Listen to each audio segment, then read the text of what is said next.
Hey there, Riverside City College. Welcome to the School of Business and Law show. I'm Ajene Wilcoxson, and our aim is to bring you discussions that really resonate with your experiences and aspirations, featuring guests who are making waves, making a difference in our community. Today, I am really thrilled to have Dr. Virginia White with us, who's making it happen as Professor Extraordinaire here at Riverside City College. Welcome to our show, Virginia. Thank you. So let's kick things off by getting to know you better. Can you share a bit about your journey and how you got here? Absolutely. Thank you. I come from a very unusual family. My mother is a first-generation Italian-American. Oh. Both of her parents were born in Italy and immigrated to the United States as children. So one side of my family is very ethnic Italian.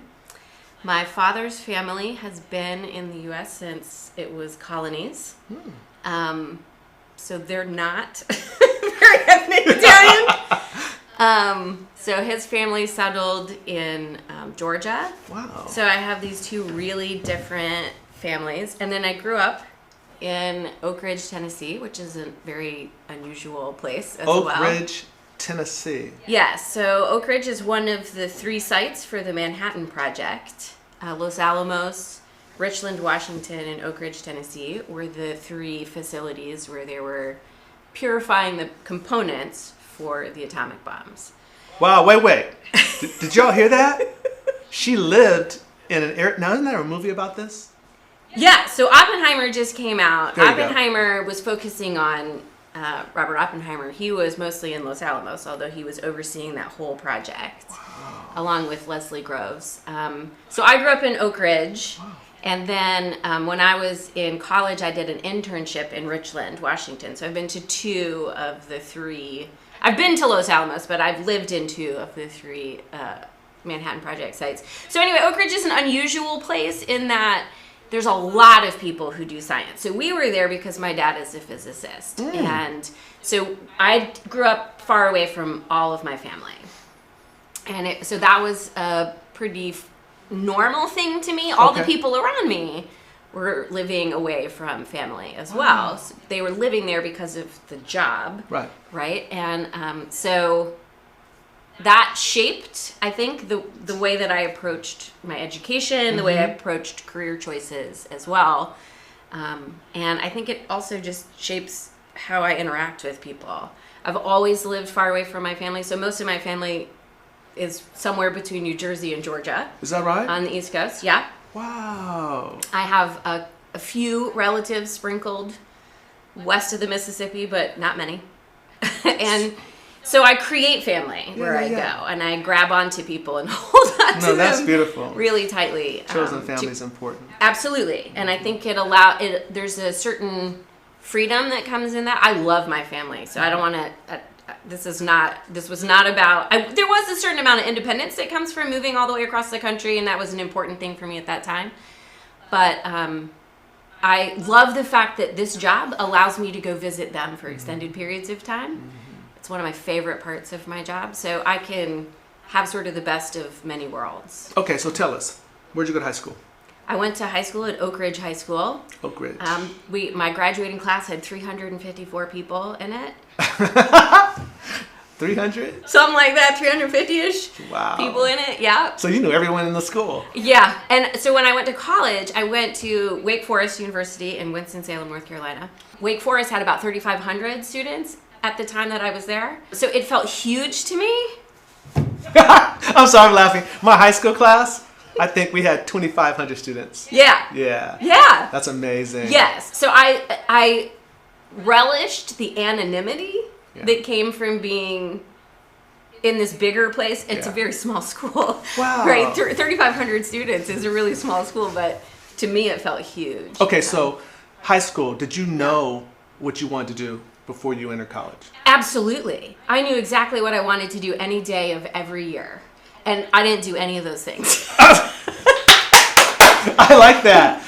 I guess I've been very confident about multiple different career trajectories. And college was really a very interesting time for me because pretty much every class I took, I decided, this is what I'm going to do. Wow. And then I would take another class. No, this is what I'm going to do. And then I would take another class. No, this is what I was going to do. No, I had no idea what I was going to do at any point. Wait, this is good stuff. I think students need to hear that. It's okay to explore. Oh, it's important. I would have made terrible choices had I gone with the initial ideas. Now, I will say I won an award in high school for, I can't remember what the actual name of the award was, but it was like for prospective teachers. Mm-hmm. And I ended up being a teacher. So I said something off the cuff in class one day. And I won some award for that. You're kidding. Because I said I was considering a career in teaching. I was considering a career in anything that they would pay me money to do. And so I did end up being a teacher. Wait. But I wasn't thinking this when I said that. Wow. Yeah. Okay, so what did you major in eventually? I double majored in biology and mathematics. Biology and mathematics undergrad. Yes, Bachelor of Science in Biology and Mathematics. In that process, did you do anything that kind of solidified, this is what I want to do? Oh, yeah. What'd you do? Absolutely.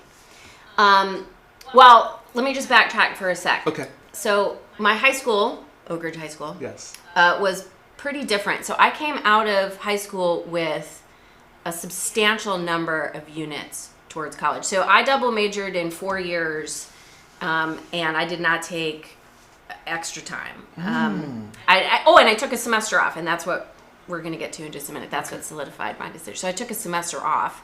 So I managed to graduate in 4 years, took a semester off, and double majored because I had all these units, mostly in math, from high school.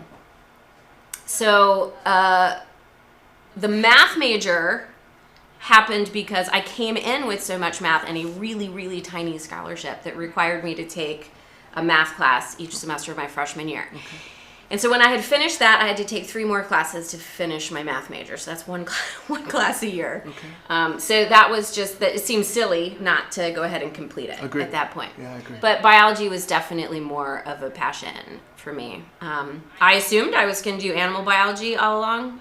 Never considered anything else. I'm a botanist, if you can't tell from the clothing. I study plants. There you go. I want you to clarify that for them, just in case they don't know.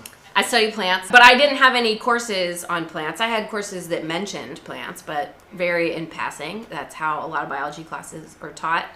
But I had a lot of friends in school who did study abroad. So where I went to school, they had houses in different parts of the world, and you could spend a semester abroad in these different houses. And a bunch of my friends went to Venice. So Wake Forest owns a home on the Grand Canal in Venice. Goodness. And so a bunch of my friends took off for a semester, I know, right? And they went and lived in Venice for this semester. And I mean, the jealousy was deep. But they never had courses in study abroad that would have satisfied my math major or my biology major, right? So it wasn't going to be practical for me to do that. So what I came up with instead was a research semester. So a semester I left college and I went to work at a research facility. Where? So I ended up in Richland, Washington. That's how I ended up living there. I worked at the Pacific Northwest National Lab in the terrestrial ecology division. And I was hired to do plant ecology. And I was like, you want to pay me? I'll go do it. But here's how naive I was.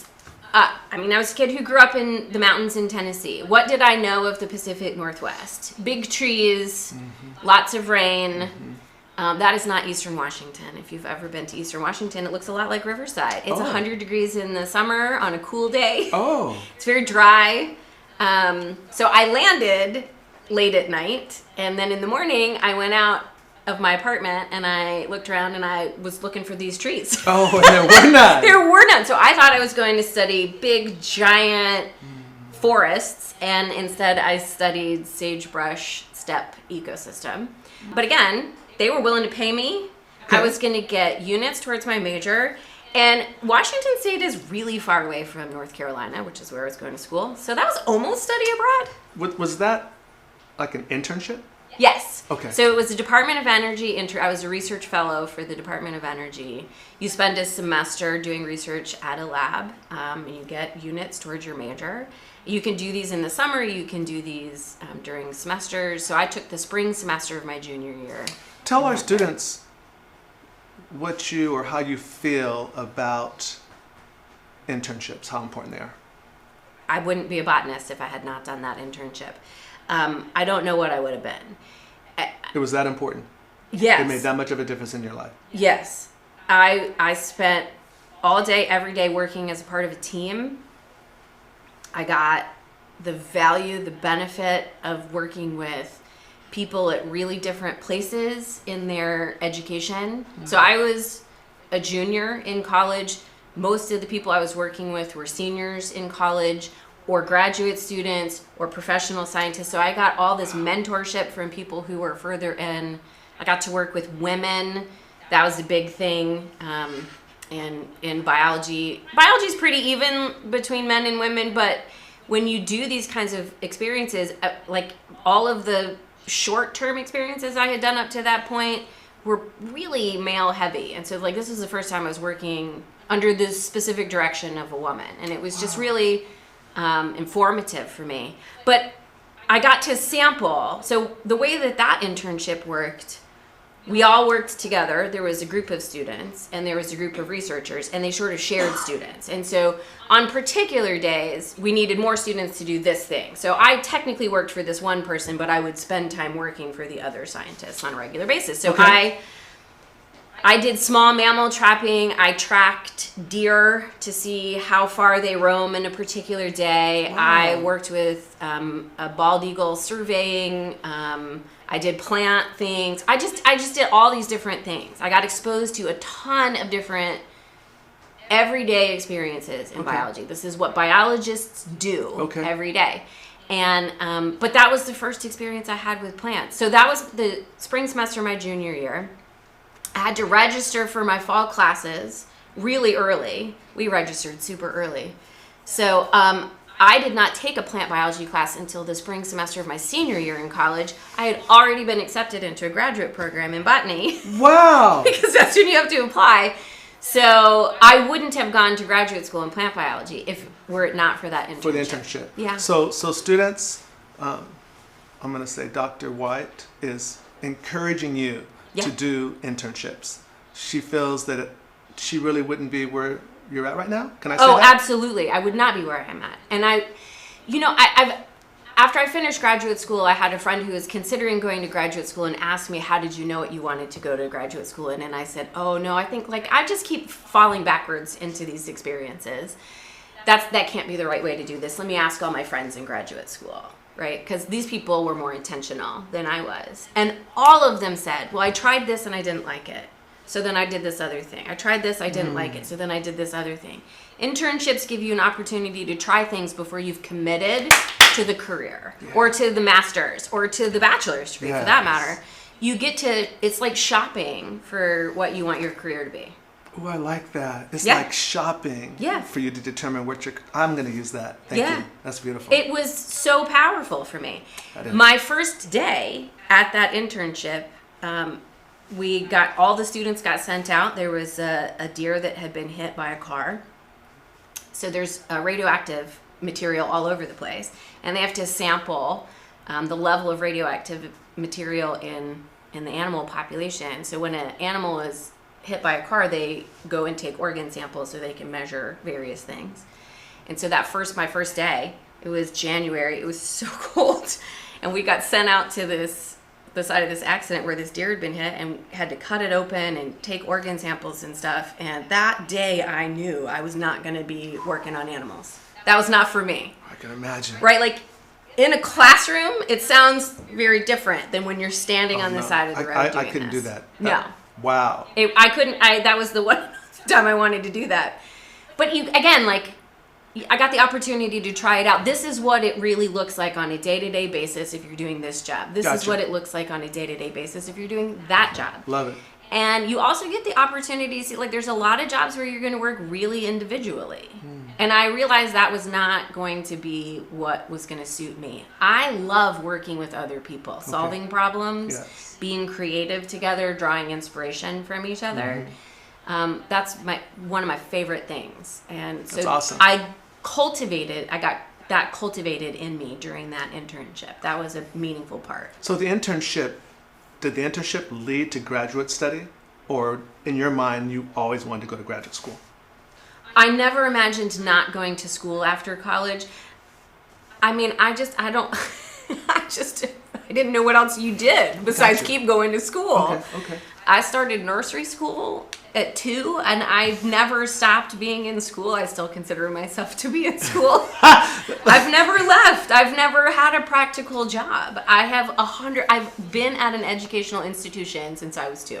Wow. I don't know how to function in the real world. Okay. This is the world I know how to function. I'm disagreeing with you. So you got your master's in? I have no master's. Oh, you went straight to doctoral? Correct. From bachelor's? That's right. Wow. That is not a typical path. No, it's not, is it? It is not a typical path. So just to be very clear, it's not a typical path. Most people will get a master's degree before they go into a doctoral degree. And most people will work in some form in between those degrees. So after your bachelor's degree, you go work for a couple of years, then go back and get a master's, work for a couple of years, go back and get a PhD, something like that. Wow. I went straight from undergrad to my PhD program. PhD. That's awesome. I love it. I love that. I was the youngest person in the program, I think, by about 5 years or so. Is that right? Yeah. For a long time, I was the youngest person in graduate school, like by many years. That's yeah. awesome. Yeah. Okay, so now your education. Tell us about your career path.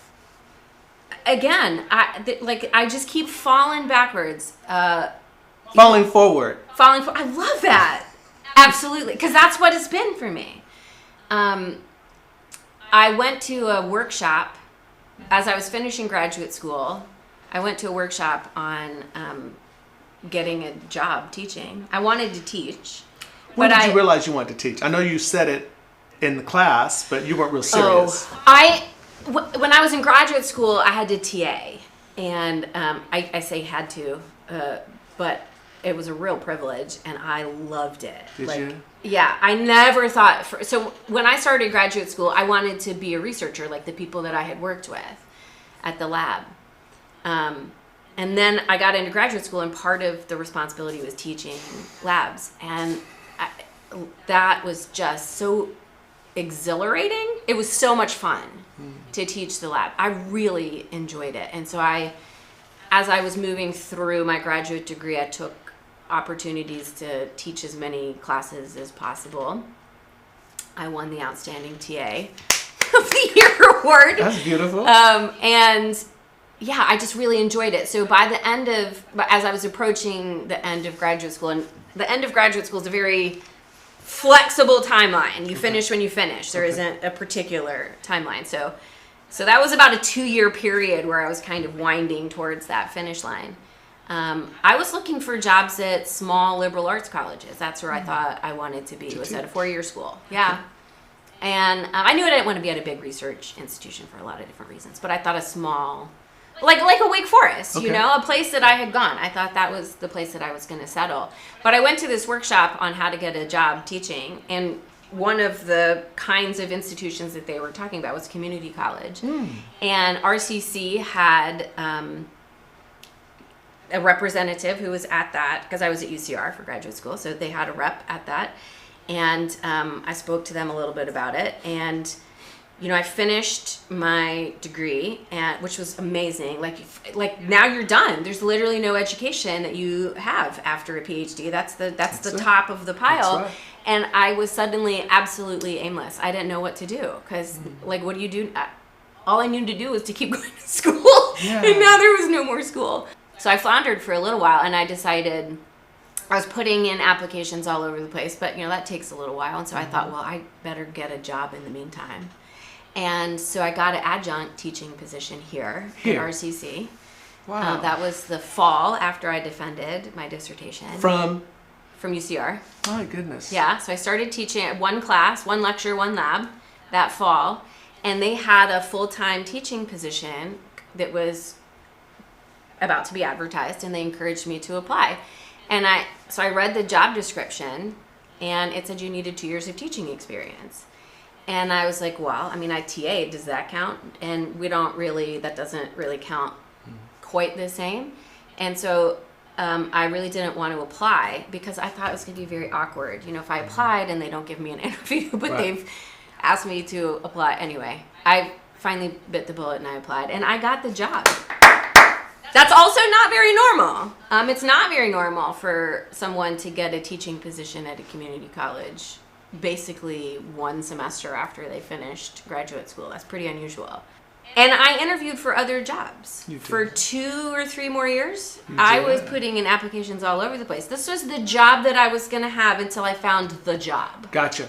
Right? This is the I need to pay bills, I need food on the table, but I'll get the real job. I gotcha.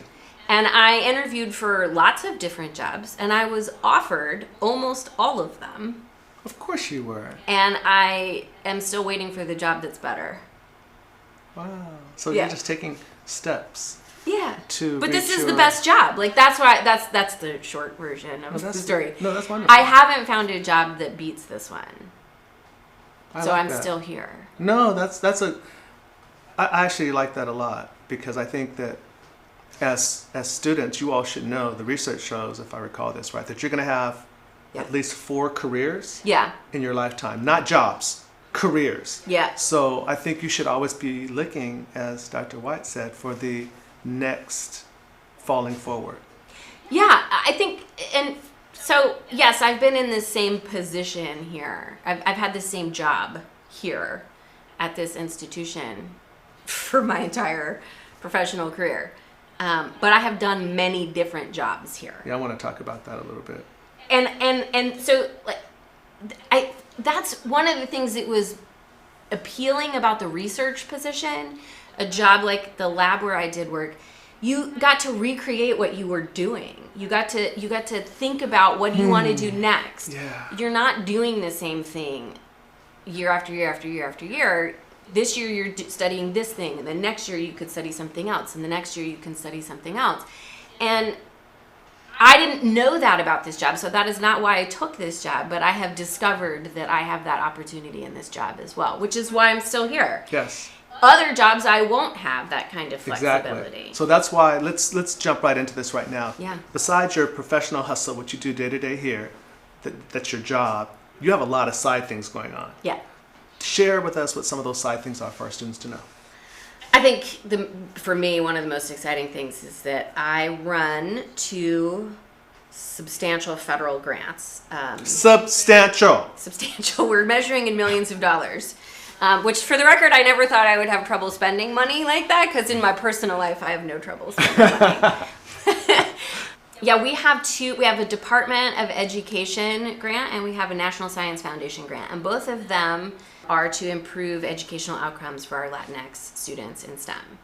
And this is, again, something I never thought I was going to be a big player in or an important part of, but I'm really passionate about now. And that's something I've grown into. That was not on my radar. Even 10 years ago, this is not on my radar. So for the record, one of the reasons I took this job is because when I was in graduate school, the state budget fell apart.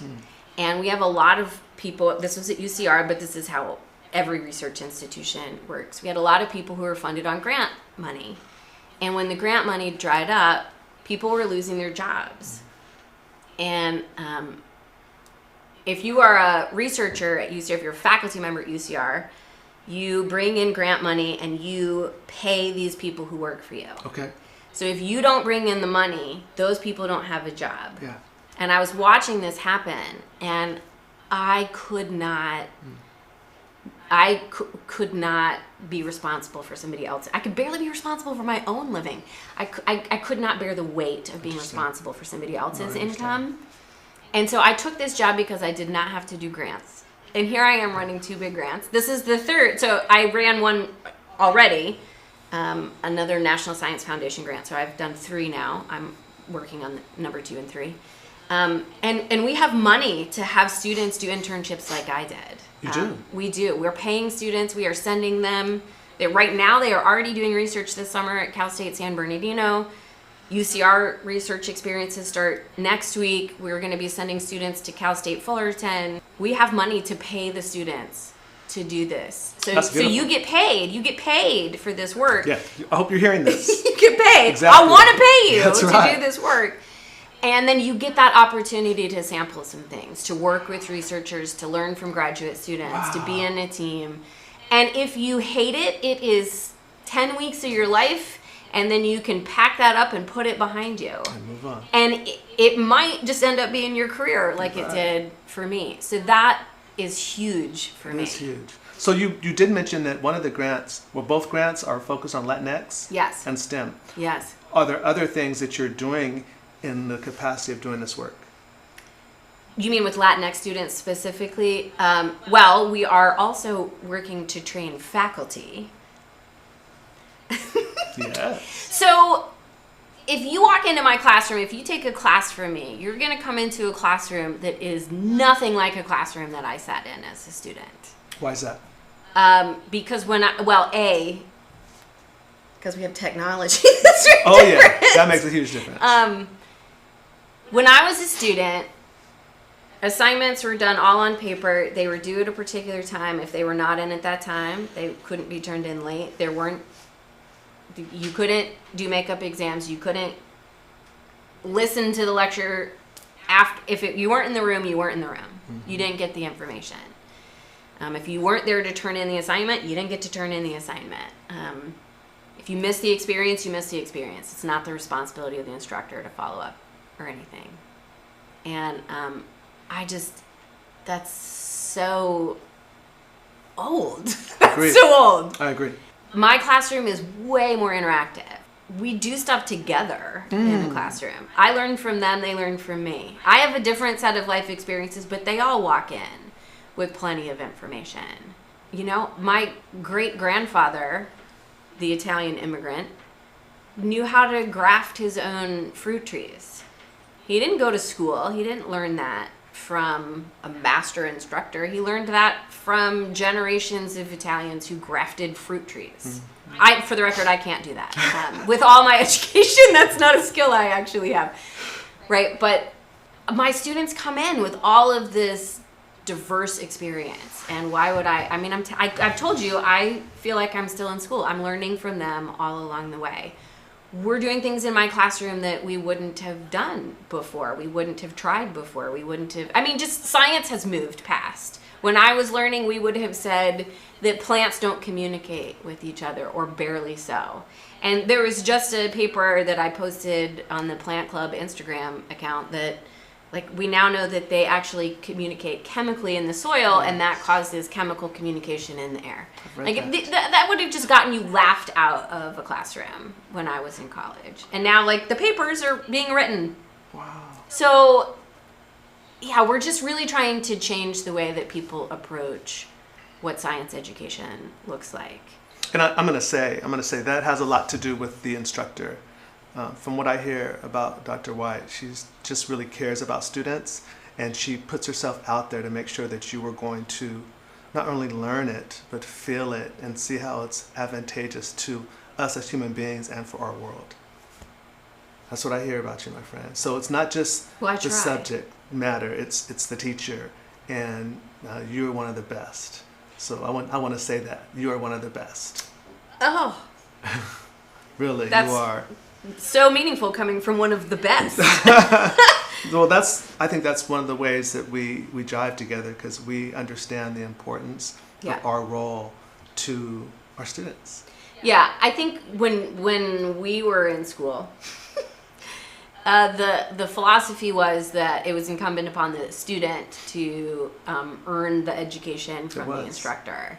And there's a certain there is a responsibility on the part of the student. Absolutely. Of course. I just feel like, why would I close a door? If a student is interested in learning this at 2:00 in the morning because that's when they have time to do it, why would I close that door? Agreed. I want people to be as excited about stuff as I am about the things that I'm excited about, right? And so, however we get them to that place is what's important to me. And this started for me during the pandemic, when we had never taught anything online before. I'd never taken a class online. I finished school well before there were websites for classes. There was just literally no online component to any part of my education at all.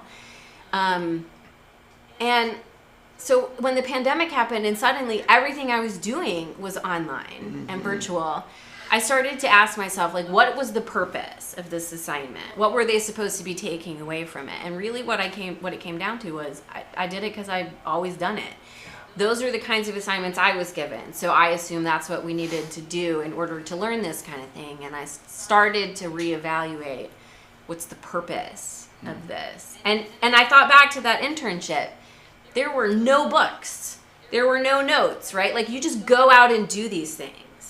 And then by trial and error, by not listening to the mentor who's telling you how to do it and being like, nah, I think I can do this better this way, and having it fail, and then go talking to that mentor again who was like, didn't I tell you to?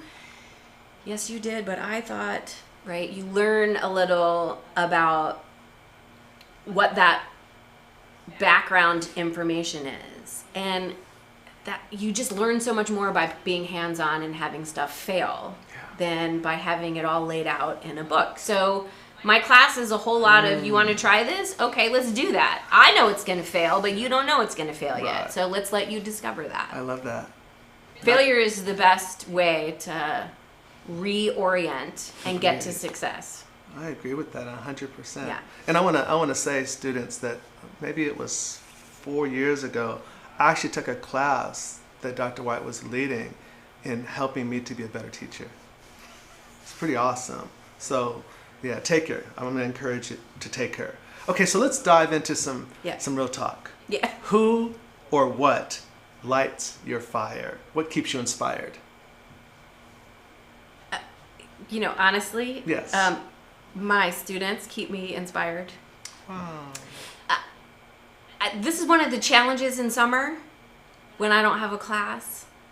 I have plenty of other hobbies that I do and, tinker around and do stuff. But when I'm in a class and a student asks me some question that I never thought about, I never considered, and I'm like, oh, first off, look how smart you are and how dumb am I that I never even thought of this. But then I go down rabbit holes and I go look that thing up, and what is the answer to that? Where did that come from? Why do we use that term? I learn so much more by doing those things. And then what does that cause me to do? That causes me to reach out to friends from graduate school and be like, did you know this? So, and I get the same thing from my friends who teach as well. So, like, we just draw a ton of inspiration from the students that we have in our classrooms. I went to Wake Forest.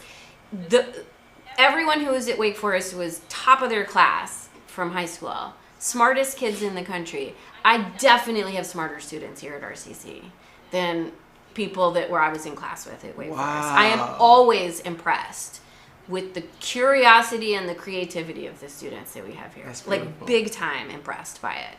That's beautiful. Yeah. Thank you for sharing that. Yeah. But also I get really inspired by working with people. Do you? Yeah, like you. Like working with other people on projects, neat ideas, new ways of thinking, new ways of doing, reimagining how can we do a better job of what it is that we do here at work. How can we? It's everything to work with people. I agree. Yeah. I love that too. Okay, so you are very busy. Life is hectic for you, like the rest of us. How do you stay sane and keep these good vibes flowing that you have amongst the chaos? I don't do it well. No. Some days I do great, and some days I do it well. So what is it that you do? So I am not an artistic person, but I'm a crafty person. I like doing crafts. Okay. I like what? knitting. I like quilting. I'm not good at any of these things, so just to be very clear. I like just doing crafty things around the house. What does that do for you? It empties my brain of the worries. I'm sitting here knitting. I'm counting rows. I'm counting stitches. I'm measuring for my quilting, and it takes all of the worry from, have I answered all those emails? When is this due? When is this report? How do I write this out? How do I answer this person? Why do I have to talk to that person? Right? Whatever the worries are, I just go back to, I think that's a lot of math. Maybe it just goes back to just simple math for me. Like when I'm measuring, when I'm counting, when I'm doing those sorts of things, it kind of clears my head. It clears your head. Yeah. When I was in graduate school, it was running. I ran a lot. I ran a few marathons when I was in graduate school. Really? Really slowly. Oh my gosh. I mean, run. Maybe I should have said I a strolled marathon. through. No, a marathon is a marathon. Hats off to you. That's amazing. You have to find a way to relieve the stress. There you go. Students, would you say that again? You have to find a way to relieve the stress. So in graduate school, I couldn't afford other hobbies. Running was pretty free. I mean, I had to buy the shoes, but other than that, it wasn't very expensive. And I had to get the frustration out. And so that's how I did it. Now I'm old, and so some of the parts aren't working as well. You're not old. So I don't do that as much. I do other things, but now it's knitting, it's quilting, it's being creative, it's decorating around my house, it's making gifts for people. It's Can I say that the knitting and quilting and the math involved, does that kind of put you in like a meditative state? Yes, absolutely. So I'm not good at actual meditation. I've tried a couple of times, and there's too many hamsters going around up here. You know what I mean? Like they don't settle down enough. And then I feel like a failure because I can't get the thoughts to be silent. And so I find meditation, actual proper meditation, frustrating. I think what you're doing with the knitting is proper meditation. It's my version of it. Centering you. Absolutely. And it's clearing out the other thoughts. There you go. That's the key. That's the intention of meditation. And so, I think it looks different for different people, Agreed. but it's a way to sort of settle. There you go. That's the what we soul. have to focus on, y'all, is we have to settle our minds because life is busy. Yeah. We are probably more busy than any generation past. Yes. And we have to do something that's going to take us out of that for a few moments. Yeah. So I started with quilting, but you can't take a sewing machine on a plane, and I travel a lot. And so then knitting became the thing, because then I could do that while I was traveling too.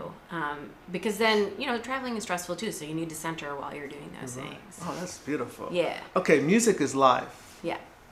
I'm glad you agree. So, if your life had a soundtrack, what would the anthem be, and why? I don't think there's one anthem. Oh, I like that. Don't you feel like you have different phases Absolutely. in your life? Different tracks on the album. Absolutely. So there's some phases where it would be fast, pounding music, Marilyn Manson, or gotcha. Led Zeppelin, Yeah, or whatever, right? Then there's other periods where it's going to be bluegrass, or like Steve Martin and the Steep Canyon Rangers. Love them. Okay. Roseanne Cash. Love it. That kind of Waylon Jennings, that kind of music. Then there's some more goofier times. Squirrel Nut Zippers. Oh, I love it. No, I love it. So there's different music for different seasons. I like that. Yeah, I also do. So I do that. Like I've been thinking back, because I don't remember the guy's name. That country music singer who just put out "Fast Car" by Tracy Chapman. Oh yeah.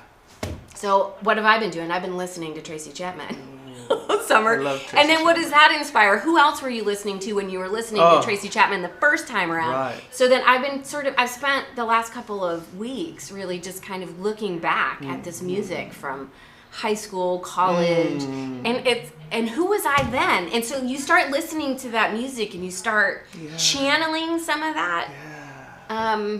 It's amazing. And it is. And sometimes I've made it to a middle part of life, and sometimes you need to draw a little inspiration from when you were young and stupid, or young and enthusiastic, or whatever, right? In Like that you anthem, need to pull. in that tract of your life. Yeah, so I've been looking back a little bit in order to sort of move forward. Oh, I love That's it. how I'm thinking of it. Oh, I love that. Yeah. That's really nice. Yeah. Okay, what's your current favorite jam right now? Well, Fast Car. I've been listening Oh, to Fast Car Cars. nonstop. Now, if y'all have never heard that song, YouTube it. It's a really nice song. Check it out. The new version is great. It is great. But the Tracy Chapman, but then you just got to get into Tracy Chapman. Like do. that's just the tip of the iceberg Agreed. for her. She is She's very talented. amazing. I agree. Her story, like the whole thing. She's amazing. She is. And that song, did you get to see them performing together? I've only seen clips of it. I didn't see it when it was happening, but I've seen amazing. the incredible. Yeah, I love it. Fabulous. Y'all check it out. Check you it should. out. It's really good. Okay, so if you had to sum up in just one word who you are or what inspires you, what would that one word be? Tenacious. Wow. I like that. Now, what does that mean to you, tenacious? It means to me that I can do hard things. I can do hard things. They will be hard, and I can get to the end of it. I can train for marathons and run marathons. I'm not going to set a record. I'm not going to win, but I'm going to finish it. This is also, by the way, this is an actual flaw as well. I am tenacious, so I have trouble letting go of things. When I've set my mind to something, I have trouble walking away. When I decided that I was going to study plants, I had trouble walking away of that image I had of myself studying animals. It felt like I was failing at that original goal, right? So there's two sides to that story. When I decided to teach at a community college, I felt like I had failed at the goal of getting to the four-year institution. I understand. But I feel like I'm willing to take on hard things, and I understand that's going to come with failure. It's going to come with failure, and that's okay. And then you find people who will help pick you up, brush you off, and push you in the right direction again. You know what I'm thinking? Because you're a scientist. Yeah. Maybe scientists have something in your training that could help humanity. In your studying and your research, you realize that failure is just part of the growth process. Actually, I think we're actually particularly bad about that. We never publish stuff that doesn't turn out the way that we wanted it to. I spend time in my class explaining to students that, we ask a question, we develop a hypothesis, we go test that hypothesis, and if your results do not support your original hypothesis, there is that mindset of failure. Like, I got it wrong to begin with. But if you got it right, you didn't learn anything. That's exactly what you thought was going to happen. The learning comes when you didn't expect the outcome that you get. But we have a tendency to kind of sweep that under the rug. We don't want people to know that this didn't turn out the way that we expected it to, because that shows that I'm not the smartest kid in the room or whatever. I think we have a tendency not to share those failures as a learning opportunity for other people, so you don't have to make exactly the same mistake that I made. And actually, this is one of the things that we're going to do for Fall Flex. Flex is training that faculty do at the start of a school year. There's lots of different topics for it, but one of the things that we're talking about doing is stuff I've tried in my classroom that failed. Yeah, I like that. Because we never share that stuff. We don't. We only share the things that worked great. Right. And we sugarcoat how we got there. And that's so silly. But the learning happens from the failure part. Yes, it so does. we're going to start sharing some of the stuff that we tried that just was epically bad. I made so many mistakes in my younger career as an educator. Yes. That if I wouldn't have reflected on them deeply, yes. I wouldn't be the instructor I am today. Absolutely. And I think modeling that reflection for students is really important. As a student, I assumed that everybody around me was doing better than that I was the only one who was failing at a particular assignment, or I was the only one who didn't do well on this thing, or couldn't do this particular skill in a class. But of course, there's tons of people around me who were doing way worse than I was. Right. But you don't see that. That's not what we're conditioned to see. We're also only conditioned to see the part that people want. Everybody's life is like ducks. Ducks look calm on the surface, but they're just paddling like crazy under the surface. And so you can take a class from him and think everything is smooth sailing, and you just don't know the details of the day-to-day. Same thing for me. I'm going to walk into a classroom, put on a professional face, I'm going to deliver the information, and then I might go back to my office and be a mess for the rest of the day. Mm-hmm. You don't know that, so you assume that everything's fine and whatever. And if it takes me an extra 48 hours to get to your email, It's just going to take that. We just don't know these things, right? Agreed. So I think these are the things that being tenacious means that I can do that. I can walk into my classroom, deliver my instruction and by the way, I do not work in my classroom and deliver it flowlessly or without letting on what's going on in the rest of your life. And that's okay, because you're human. Because we're whole humans, right?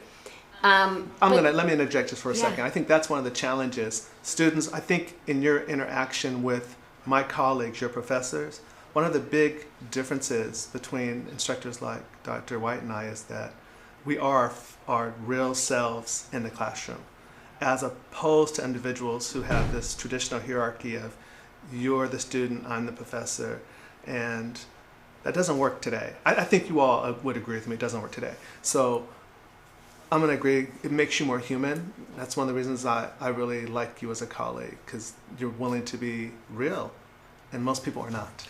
Well, and I don't know how much you all know about all the other things that Ajene does at this college, but we leave holes of ourselves in walls around this campus. We do. We run into those walls, and occasionally we're able to bust through. More often than not, we run in, we get knocked to the ground.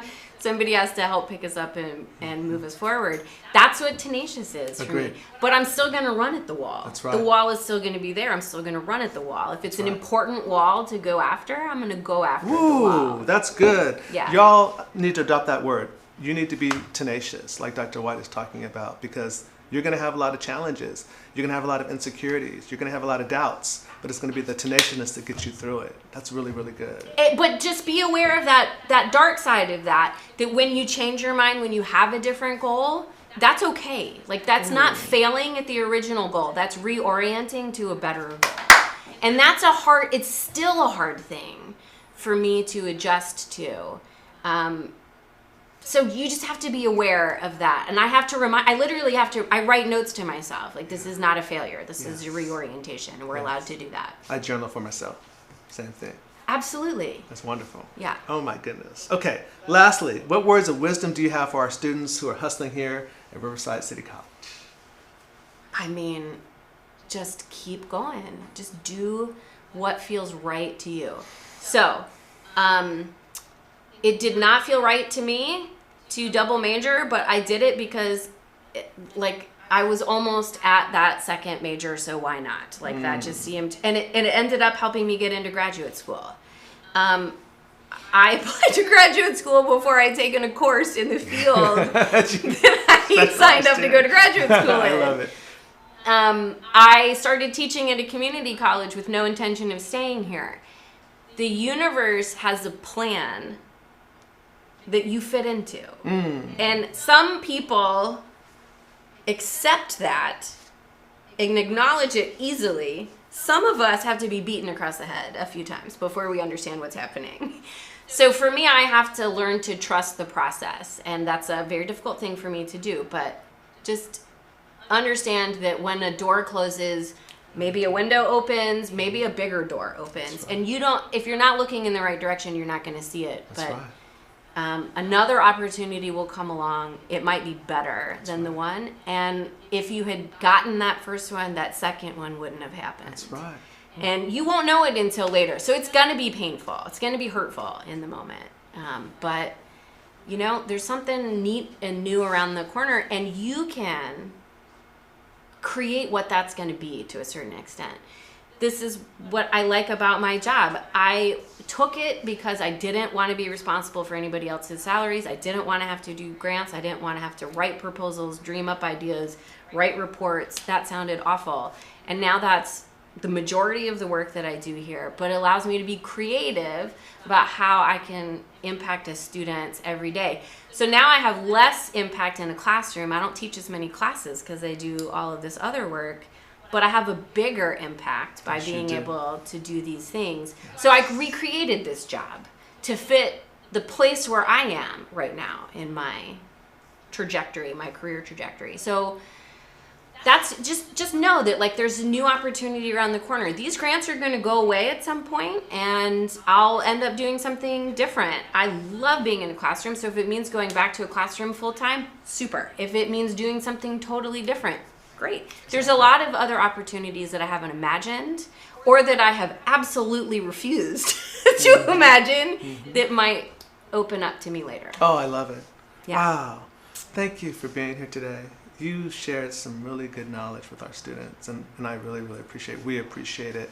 And I'm going to have Dr. White on our show probably again in October, because we'll have a new announcement to share with you all that I think you'll be really excited about.